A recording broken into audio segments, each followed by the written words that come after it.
আসসালামু আলাইকুম রহমতুল্লাহি বারাকাতু।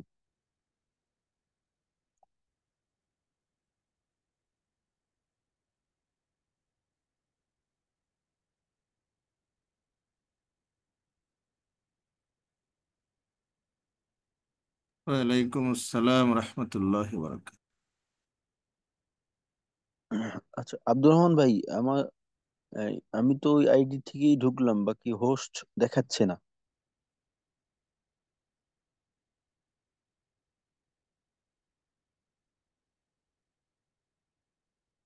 জি ওস্তাদ, আপনি এখন হোস্ট আছেন। আচ্ছা, এটা অটোমেটিকলি হয়ে যায় না নাকি? আমি সেম আইডিতে আছি তো ওস্তাদ, এই জন্য লিঙ্ক শেয়ার করেছি ও আমি তো।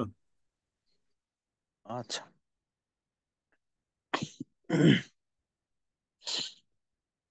আস্তাগফিরুল্লাহ, আস্তাগফিরুল্লাহ, আস্তাগফিরুল্লাহ।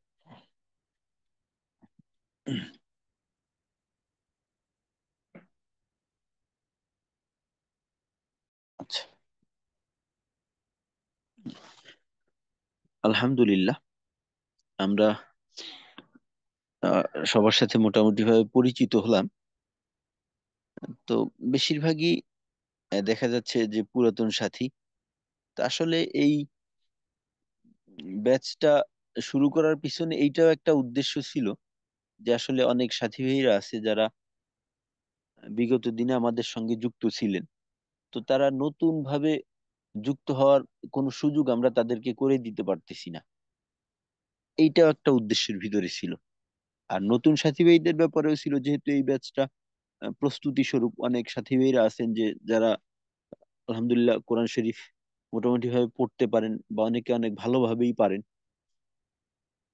তাদের যেহেতু রমজানে কোরআন খতমের একটা পরিকল্পনা আমাদের নিতে হবে, এইটার আগ্রহটাকে একটু জোরদার করা আর একটা প্রস্তুতির বিষয়।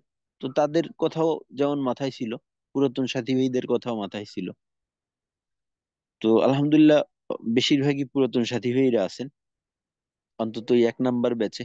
2 নাম্বার ব্যাচে এমনটাই হওয়া স্বাভাবিক। তো শুক্রিয়া যারা এখানে আসছেন, আমাদের এই দাওয়াতে সাড়া দিয়ে যুক্ত হইলেন।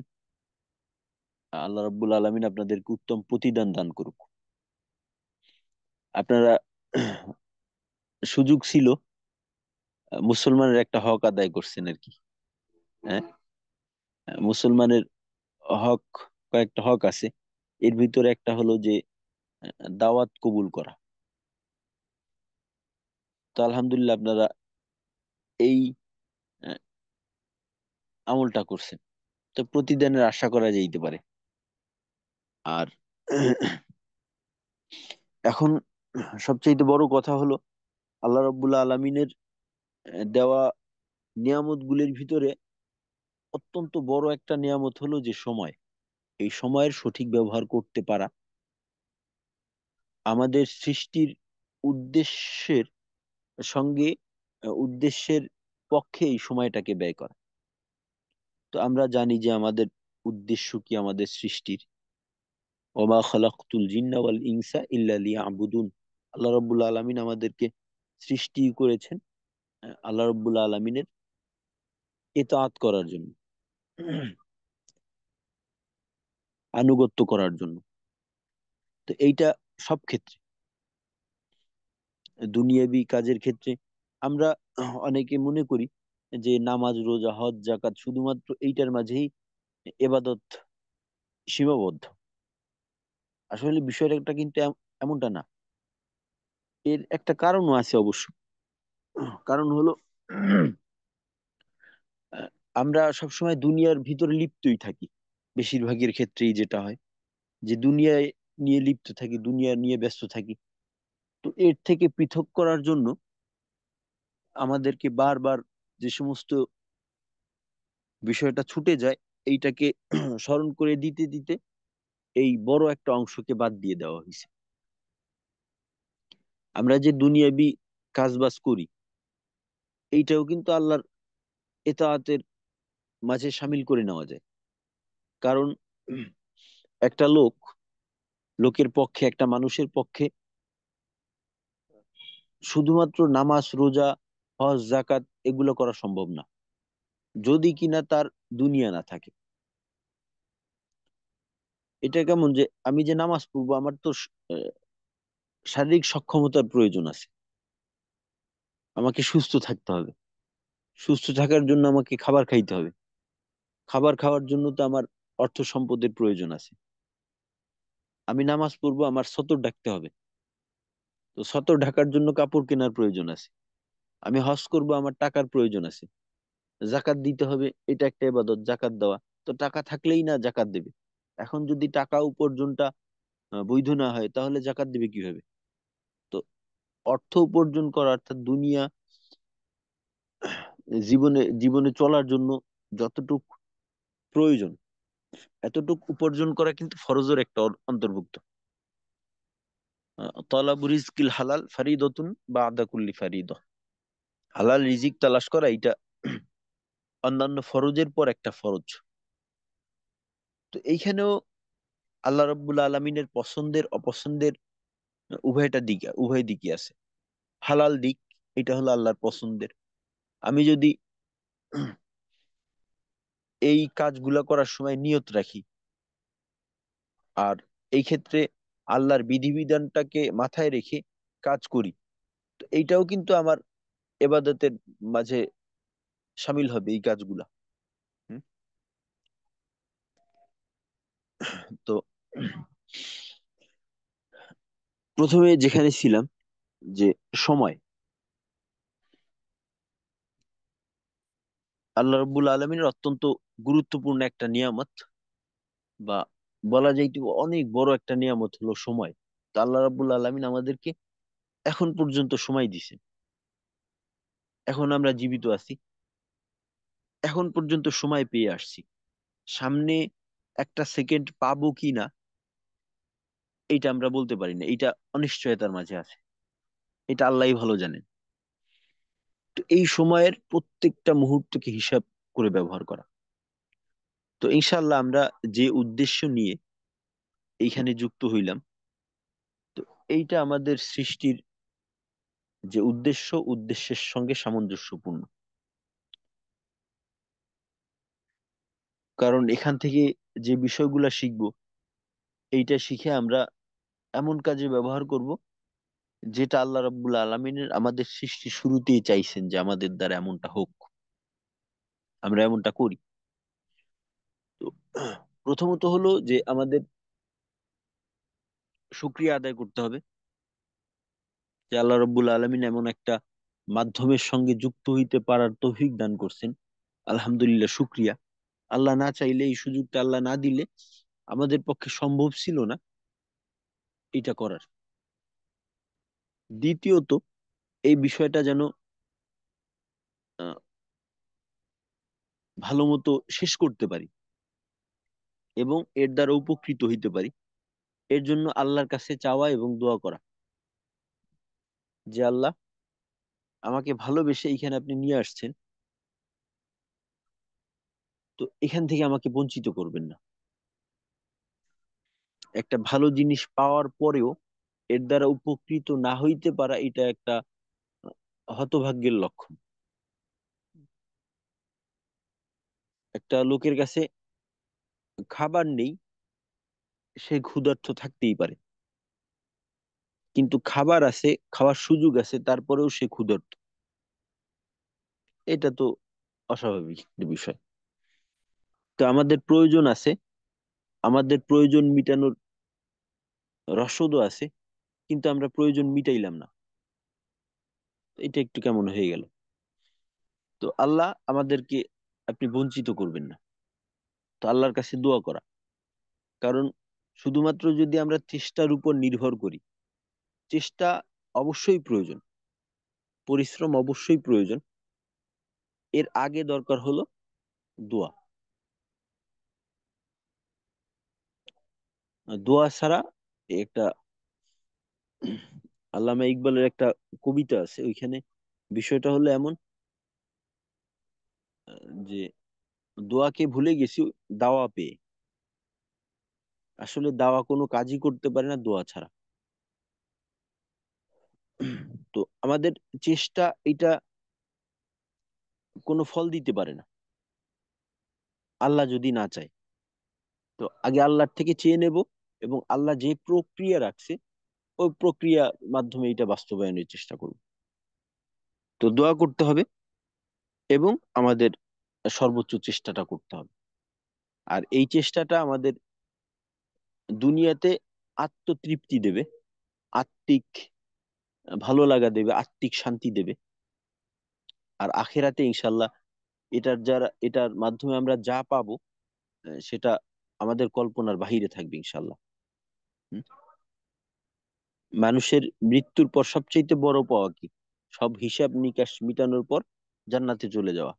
তো ওইখানে আল্লাহ রাব্বুল আলামিন এমন কিছু দিবেন যেটা চোখ দিয়ে মানুষ কখনো দেখেনি এবং কানেও শোনেনি, এমনকি সে কল্পনায়ও ওই পর্যন্ত পৌঁছাইতে পারেনি। মানুষের কল্পনার সীমাটাও ওই পর্যন্ত যায় না, ওই পরিমাণ কল্পনা সে করতে পারে না। আর দুনিয়াতে যেটা পাবো, প্রথমে বললাম যে আত্মিক শান্তি,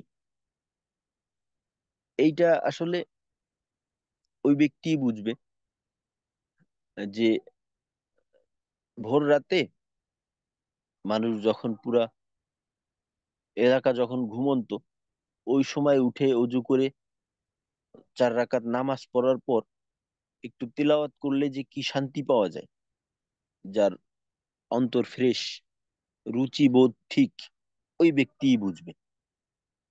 এই স্বাদ কোথাও পাওয়া যাবে না। এইটা হলো আত্মিক শান্তি। তো ইনশাআল্লাহ আমাদের শুক্রিয়া, দোয়া এবং প্রচেষ্টা, এইটা এই তিনটার ক্ষেত্রে যদি আমরা সফল হইতে পারি, ইনশাআল্লাহ আমরা ভালো কিছুর আশা করতে পারি। তো তিনোটাকে ঠিক রাখতে হবে।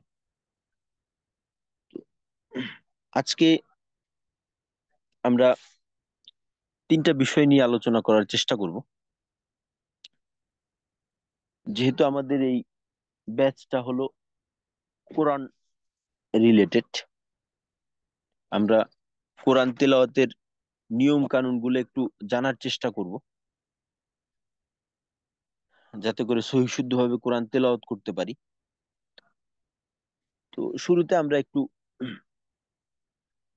আহ, কোরআন নাজিলের ব্যাপারে জানার চেষ্টা করি। তো আমরা কম বেশি অনেকেই জানি যে হযরতে রাসূল করিম সাল্লাল্লাহু আলাইহি সাল্লাম 40 বছর বয়সে নবুয়ত লাভ করছেন।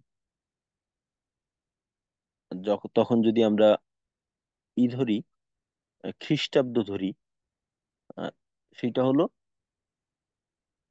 610 খ্রিস্টাব্দ। আর কোরআনের সূচনাও হলো 610 খ্রিস্টাব্দ থেকে। হযরত রাসূল করিম সাল্লাল্লাহু আলাইহি সাল্লাম নবুয়ত পাওয়ারও কয়েক বছর পূর্বে থেকে উনি সাধনা করতেন, জনবিচ্ছিন্ন হয়ে গাড়ে হেরায় সাধনা করতেন।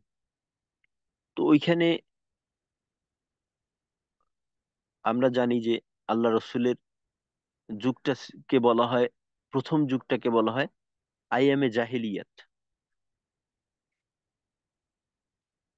যে যুগটা ছিল বর্বরতায় ঢাকা, সব ধরনের মানুষের প্রত্যেকটা ক্ষেত্রই ছিল একেবারে বিপর্যস্ত। তাদের আচার আচরণ বা ধর্ম, এবাদত এবং মুআমালাত সবকিছুই ছিল অন্ধকারে নিমজ্জিত। ওই সময়টায় আল্লাহ রাসূল সাল্লাল্লাহু আলাইহি ওয়াসাল্লাম এই মানব মুক্তির জন্য, তখনও তিনি নবুয়ত প্রাপ্ত হননি, অর্থাৎ আল্লাহ রসুলকে তখনও নবুয়ত দান করা হয়নি, বা ওহী তখনও আল্লাহ রসুলের কাছে আসে না। তখন থেকেই হযরত রাসূল করিম সাল্লাল্লাহু আলাইহি সাল্লাম মানব মুক্তির লক্ষ্যে সাধনা করতেন।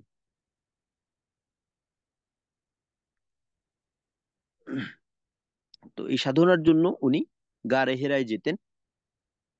কখনো কখনো হযরত খাদিজাতুল কুবরা রাদিয়াল্লাহু তাআলা আনহা ওইখানে যাইতেন, কিন্তু যেমনটা পাওয়া যায় যে উনি আসলে ভিতরে থাকতেন না, কখনো কখনো বাহিরে আল্লাহ রসুলের জন্য অপেক্ষা করতেন, আল্লাহ রসুলের জন্য খাবার নিয়ে যেতেন। তো 610 খ্রিস্টাব্দে, তখন সাধনার প্রায় 2-3 বছর, 3 বছরের মতো সাধনা করছেন। তো দেখা গেল যে একজন ফেরেশতা তার কাছে আসলেন। অর্থাৎ আমরা জানি যে উনি ছিলেন জিবরাইল আমিন। তো জিবরাইল আমিন এসে আল্লাহ রসুলকে বললেন যে পড়ো। আমরা অনেকেই জানি যে আহ, কোরআনের সূচনা,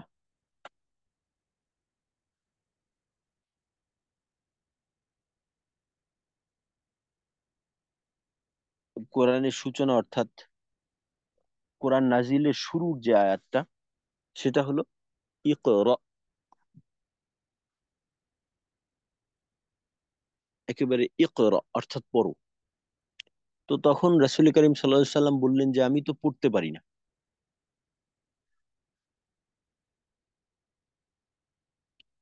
আচ্ছা, একটু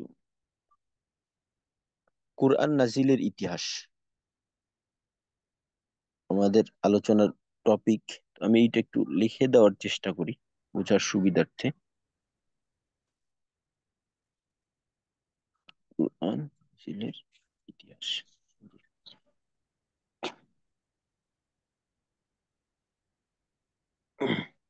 জি, হ্যাঁ। তো আমরা বলতেছিলাম যে হযরত জিবরাইল আমিন আল্লাহ রাসূলকে বললেন যে ইকরা। তো আল্লাহ রাসূল বললেন যে আমি তো পড়তে পারি না। আর উনি ছিলেন খুবই ভীত সন্ত্রস্ত, কারণ এই চেহারার, এই আকৃতির একজন লোক হঠাৎ করে আসলো, যাকে কখনোই দেখিনি, আর এসেই বলল যে পড়ো, ইকরা বিসমি রাব্বিকাল্লাযী খালাক, যে পড়ো তোমার প্রভুর নামে, যিনি তোমাকে সৃষ্টি করেছেন। তো আল্লাহ রাসূল বললেন যে আমি তো পড়তে পারি না। তখন আল্লাহ রাসূলকে বুকে জড়িয়ে একটা চাপ দিল।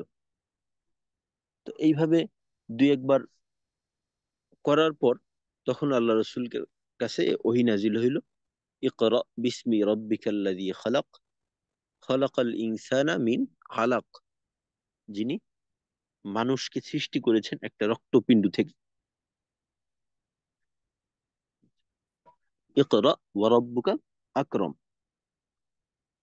তো এইভাবে কোরআন নাজিলের সূচনা হলো। তো তারপর হযরত রাসূল করিম সাল্লাল্লাহু আলাইহি সাল্লাম আসলেন। আসার পর উনি খুব ভয় পেয়ে গেলেন, জ্বর চলে আসলো। তো পরবর্তী ইতিহাস যেটা আমরা কম বেশি জানি যে হযরত আয়েশা রাদিয়াল্লাহু তাআলা আনহা, হযরত খাদিজাতুল কুবরা রাদিয়াল্লাহু তাআলা আনহা তাকে নিয়ে গেলেন। ওরাকা ইবনে নাওফাল, যিনি হযরত খাদিজাতুল কুবরা রাদিয়াল্লাহু তাআলা আনহার সম্পর্কে চাচা ছিলেন, উনি ছিলেন একজন আলেম, অর্থাৎ তাওরাতের একজন বড় আলেম ছিলেন। তো উনি যখন বিষয়বস্তুগুলা জানলেন, তখন উনি বললেন যে, তাকে শোনানো হলো যে এই এই ঘটনা ঘটছে। তখন উনি বললেন যে আপনার কাছে এই বার্তা বাহক যে ফেরেশতা, উনি হযরত ঈসা আলাইহিস সালামের কাছে বার্তা নিয়ে আসছিলেন। তো এইভাবে তখন তিনি বললেন যে আপনি হলেন ওই নবুয়তের ব্যাপারে তাকে ধারণা দিল বা বলল। তো এইভাবে কোরআনের সূচনা হলো। আর আরেকটা বিষয়, কোরআন নাজিলের ইতিহাস বলতে গেলে আর একটা বিষয় যেটা আলোচনা করার প্রয়োজন হয়, ওইটা হলো যে আসলে আহ, আমরা বর্তমানে কোরআনকে যে রূপে দেখি, অর্থাৎ একেবারে পান্ডুলিপি আকারে, আসলে কোরআন তো এভাবে অবতীর্ণ হয়নি। বিভিন্ন পরিস্থিতির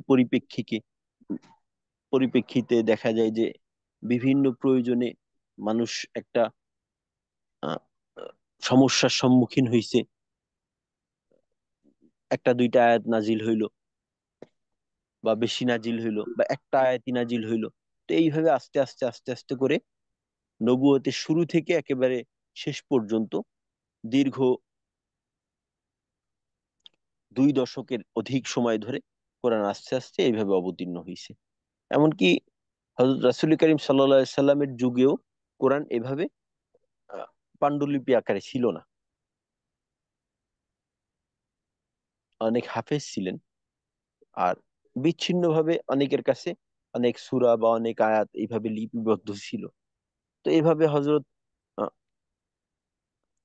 রাসূল করিম সাল্লাল্লাহু আলাইহি সাল্লামের ওয়াফাতের পর হযরত আবু বকর রাদিয়াল্লাহু তাআলা আনহুর যুগেও এটা হয়নি, হযরত উমর রাদিয়াল্লাহু তাআলা আনহুর যুগেও হয়নি। পরবর্তীতে হযরত উসমান রাদিয়াল্লাহু তাআলা আনহু, উনি যখন দেখলেন যে আসলে এভাবে যদি থাকে তখন আহ, সামনে গিয়ে একটা বিশৃঙ্খলার সৃষ্টি হতে পারে, তো এটাকে একটা বিন্যস্ত আকারে, একটা পান্ডুলিপি আকারে নিয়ে আসা দরকার। তো তখন হযরত উসমান রাদিয়াল্লাহু তাআলা আনহু এই কোরআনকে একসাথে একত্রিত করে একটা পান্ডুলিপির রূপ দিলেন আর কি। তো এই ছিল মোটামুটি ভাবে আমাদের কোরআন নাজিলের ইতিহাস সম্পর্কে একটু ধারণা। তো এখন আমরা যে বিষয়টা সম্পর্কে একটু আলোচনা করার চেষ্টা করব, যেহেতু 3টা বিষয় আছে আমাদের, ওইটা হলো যে রমজানের গুরুত্ব। আসলে এই 3টা বিষয় আলাদা আলাদা হইলেও একটা আর একটার সাথে যুক্ত। কারণ কোরআন আমরা জানি যে রমজান মাসেই নাজিল হয়েছে।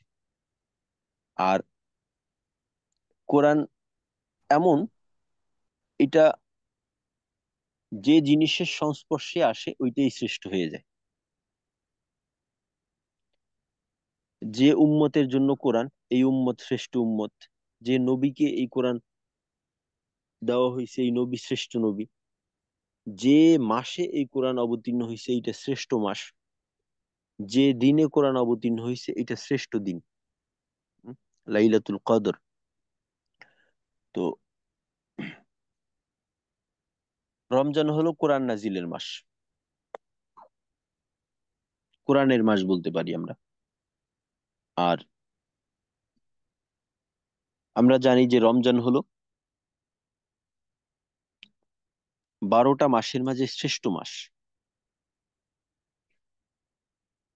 তো রমজানের গুরুত্বের ব্যাপারে বলতে গেলে প্রথম দিকেই যেটা আসে, যে আমাদের ইসলামের স্তম্ভ আমরা জানি যে 5টি। ইমানের পরে নামাজ, রোজা, হজ, জাকাত, কালিমা প্রথমে আছে। আহ, যে রোজা, কালিমা প্রথমে হলো ইমান, তারপর নামাজ, তারপরেই এসে আমাদের রোজা। আরবিতে আসলে আমরা এই আমাদের ভারতবর্ষে আমরা রোজা বলে থাকি আর কি। আর এর মূল শব্দটা হলো সৌম। আমরা অনেকে হয়তো জানি যে সৌম, বা বাদ বাকি দেখেন অনেকে দেখা যায় যে নামাজকে সালাত বলে। আসলে আরবি নামাজ না, মূলত হলো সলা। তো আরবিতে রোজা এটাকে বলা হয় সৌম। আর এর আবিধানিক অর্থ হলো বিরত থাকা।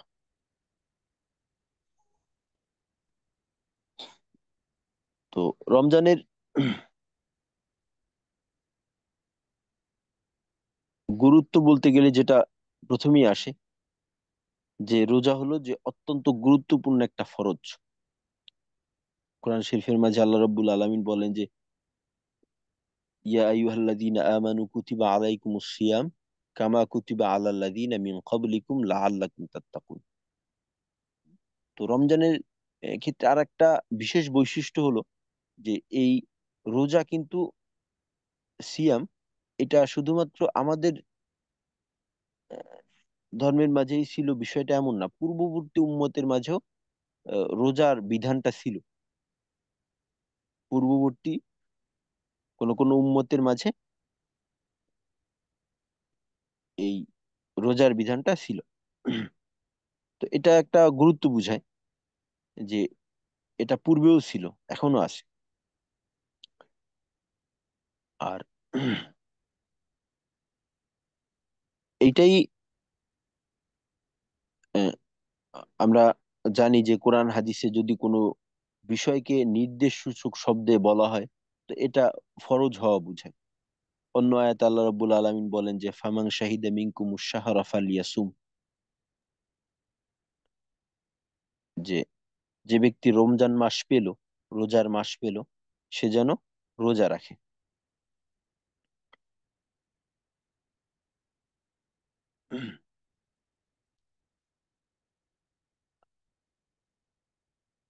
আর রমজান মাস হলো আসলে বলতে গেলে আমাদের জন্য অনেক বড় একটা নিয়ামত। যারা বুঝমান তারা এইটার অপেক্ষায় থাকে। হজরত রাসূল করিম সাল্লাল্লাহু আলাইহি সাল্লামের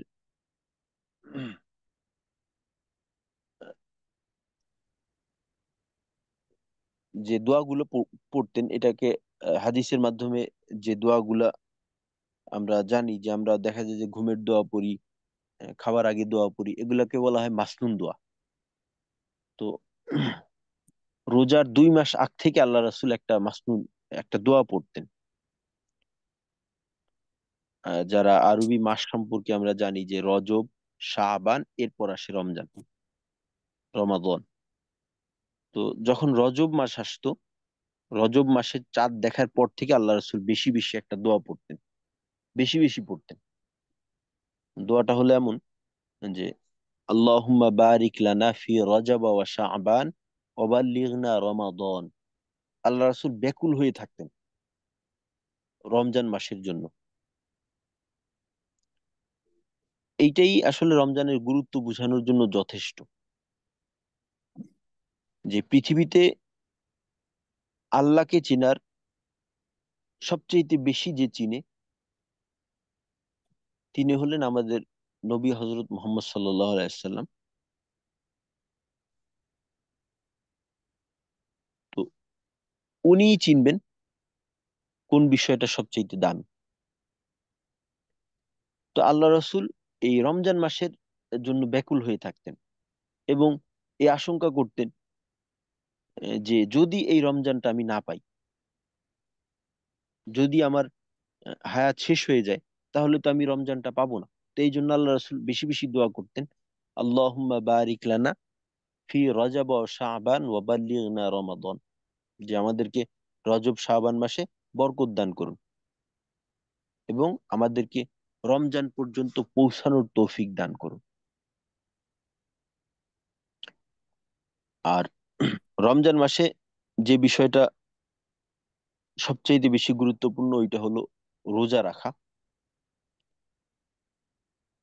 আর রোজা এমন একটা আমল, আমরা যত ধরনের আমল করি, যেমন ধরেন নামাজ পড়া, হজ করা, জাকাত দেওয়া, দান সদকা করা, কোরআন তেলাওয়াত করা, এই প্রত্যেকটা আমলের কিন্তু একটা প্রতিদান এটা নির্ধারিত আছে। নির্ধারিত বলতে মোটামুটি ভাবে এর একটা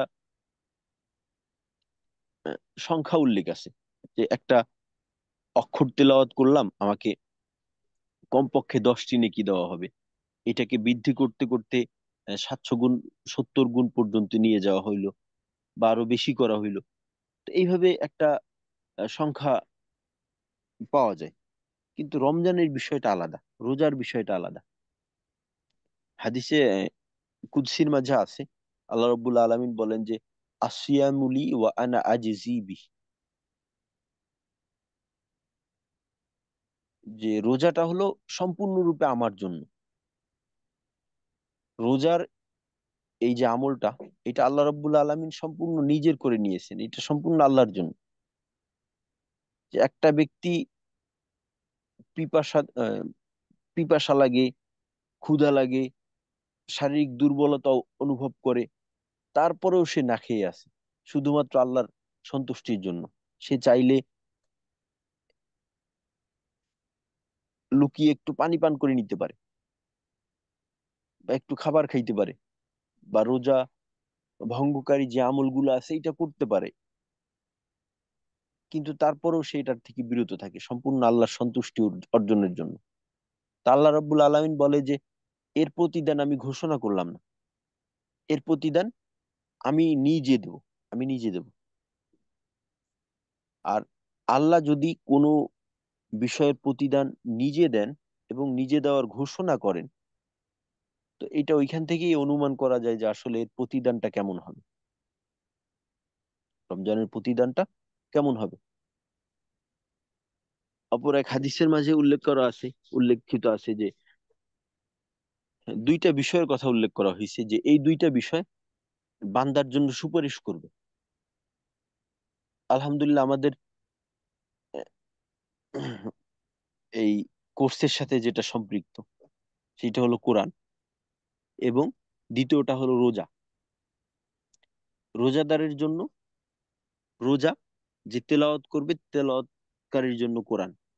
আল্লাহ রব্বুল আলমিনের দরবারে কিয়ামতের ময়দানে সুপারিশ করবে তাদের বন্ধুর জন্য। আমি যদি কোরআনের সাথে সম্পর্ক ভালো রাখি, কোরআন আমার বন্ধু হবে। যদি ঠিকঠাক মতো আল্লাহর রাজি খুশি অর্জনের জন্য সঠিকভাবে রোজা আদায় করতে পারি, কোরআন আমার এই রোজা আমার বন্ধু হবে। এরা আমার জন্য আল্লাহ রব্বুল আলমিনের কাছে সুপারিশ করবে। রোজার ফজিলত বলতে গেলে আসলে আমাদের সময় স্বল্পতা, আমরা কম বেশি জানি যে রোজা কিয়ামতের ময়দানে যখন মানুষ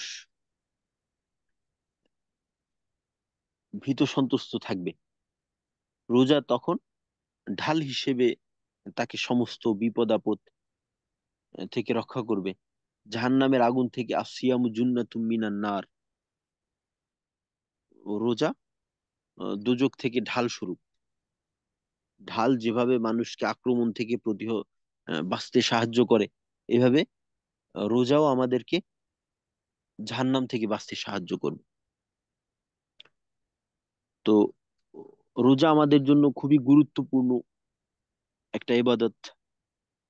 রমজান মাস আমাদের জন্য খুবই গুরুত্বপূর্ণ, কারণ ক্লাসের শুরুতে একটা কথা বলছিলাম যে রমজান মাস হলে আসলে একটা পুরস্কারের ময়দান, যে ময়দানে ছড়ানো ছিটানো পুরস্কার, যেখানেই হাত দেন যেদিকে তাকান খালি উপহার আর উপহার।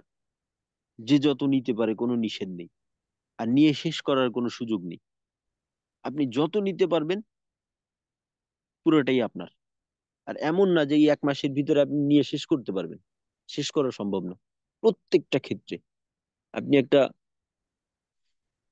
আমল করলেন, সেটা অন্যান্য মাসের তুলনায় এটা কয়েক গুণ বেশি, কয়েক গুণ বেশি,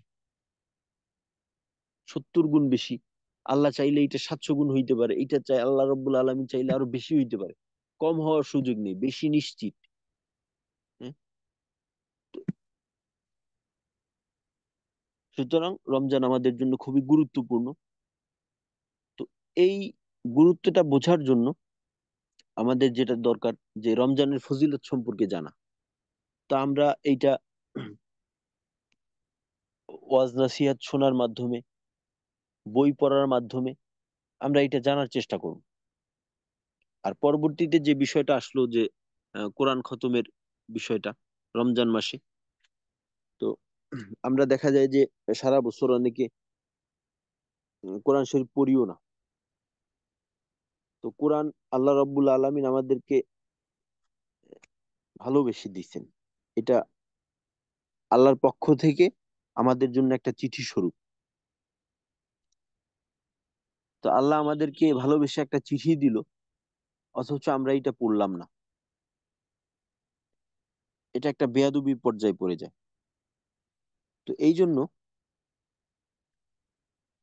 আমাদের কিন্তু জিজ্ঞাসাবাদও করা হইতে পারে যে আল্লাহ রাব্বুল আলামিন যদি আমাদের কাছে কিয়ামতের ময়দানে প্রশ্ন করা হয় যে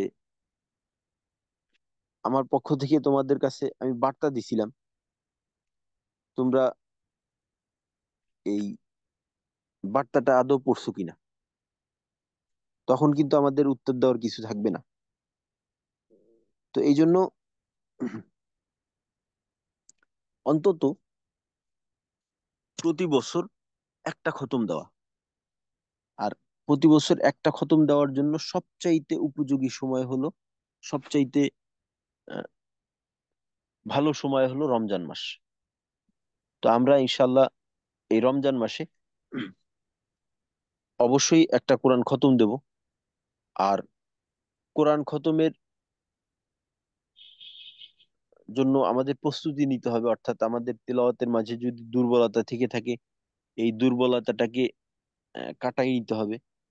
দ্বিতীয়ত আমাদের ওই আহ, আগ্রহটা থাকতে হবে, আমাদের নিয়ত থাকতে হবে, আর একটা প্ল্যান থাকতে হবে, পরিকল্পনা থাকতে হবে।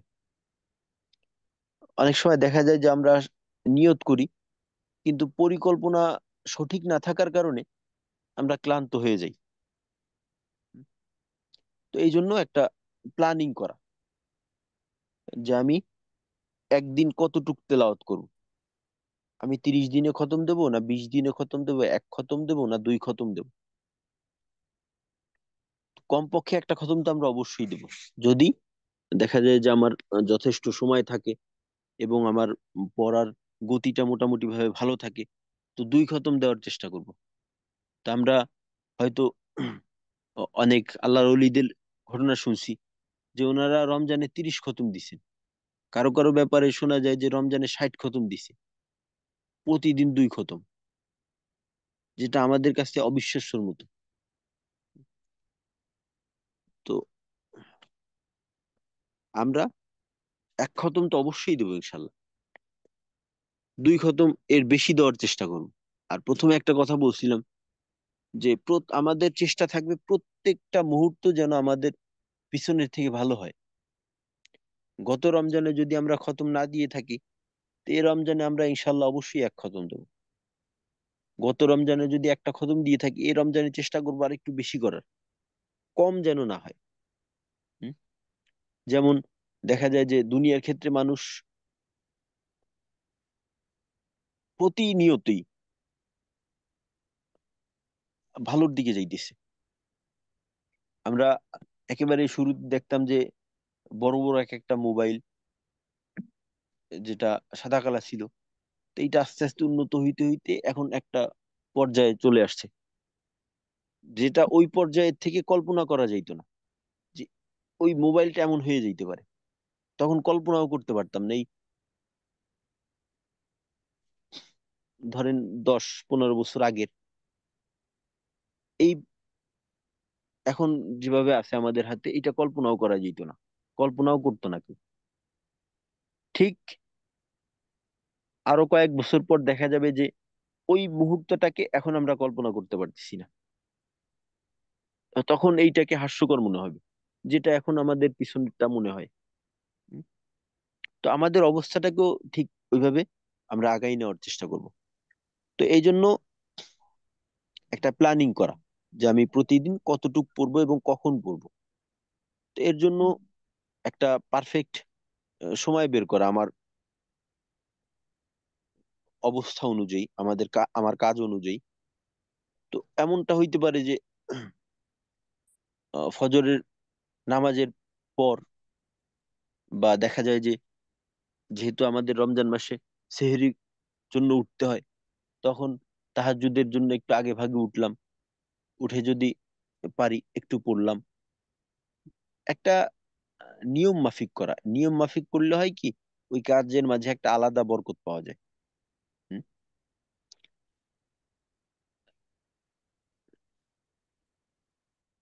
যে একটা হাদিসের মাঝেও আছে যে আল্লাহ রাব্বুল আলামিন অনেক বেশি আমলের তুলনায় অধারাবাহিক, যেটা হঠাৎ করে হলো পরবর্তীতে নেই। এর থেকে ধারাবাহিক কম আমলকেও আল্লাহ রাব্বুল আলামিন পছন্দ করেন। কম হোক, বাকি একটা ধারাবাহিকতার সহিত, একটা রুটিনের সহিত, প্রতিদিন এই সময়টায়। তো এমন না যে একটা সময় হইতে হবে যে প্রতিদিন ফজরের পর আমি অনেক বেশি পড়ে ফেললাম।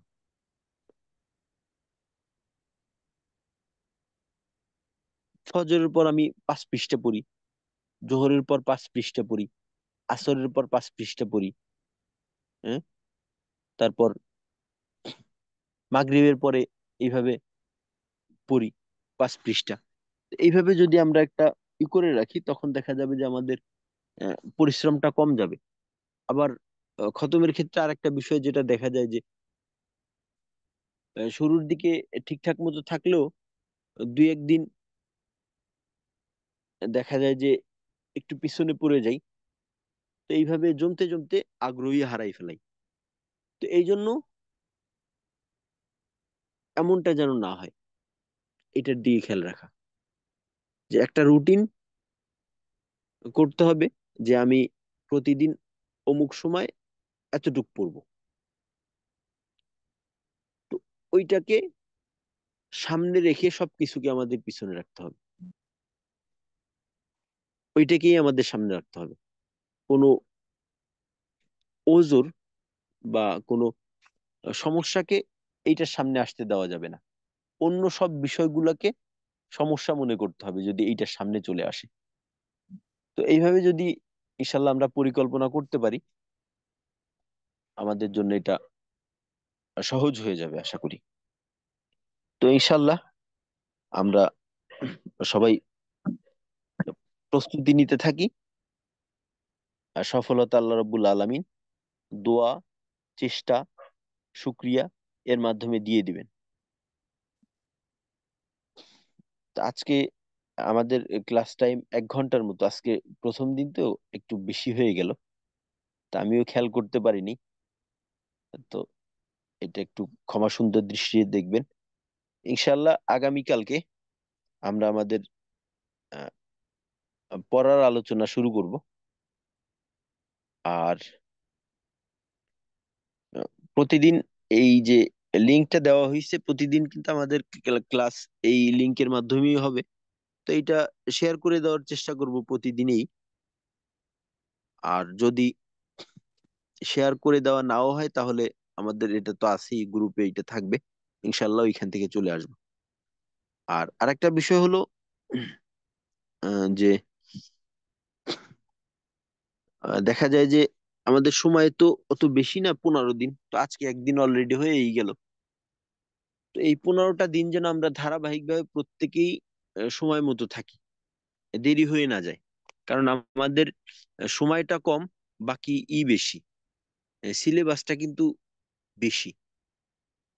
এইটা একবার আলোচনা করতে করতে দেখা যায় যে 2-1টা ক্লাসের টপিক এমন আছে, শুধুমাত্র ওইটা আলোচনা করলেই ক্লাসের সময়টা শেষ হয়ে যাবে। অর্থাৎ ক্লাসের শুরু থেকে শেষ পর্যন্ত পুরো সময়টারই প্রয়োজন। তো আমাদের যেন দেরি হয়ে না যায়, ইনশাল্লাহ আমরা ঠিক সময়ে চলে আসব, দেরি করা যাবে না। একেবারে শুরু থেকে শেষ পর্যন্ত থাকবো। আর যেহেতু আমরা মোটামুটি ভাবে একে অপরের সঙ্গে পরিচিত হয়ে গেলাম, আর আমরা চেষ্টা করব যে একটা রোল নাম্বার দিয়ে দেওয়ার। রোল নাম্বার থাকলে দেখা যায় যে বুঝতেও সহজ হয় যে আসলে কেউ অনুপস্থিত আছে কিনা। যেহেতু আমরা লোক সংখ্যা অত বেশি না, লোক সংখ্যা কমই আছি আমরা, যদি একটা রোল নাম্বার দেওয়া থাকে শুরুতে, তাহলে আমাদের বোঝাটা সহজ হবে যে আসলে কে অনুপস্থিত।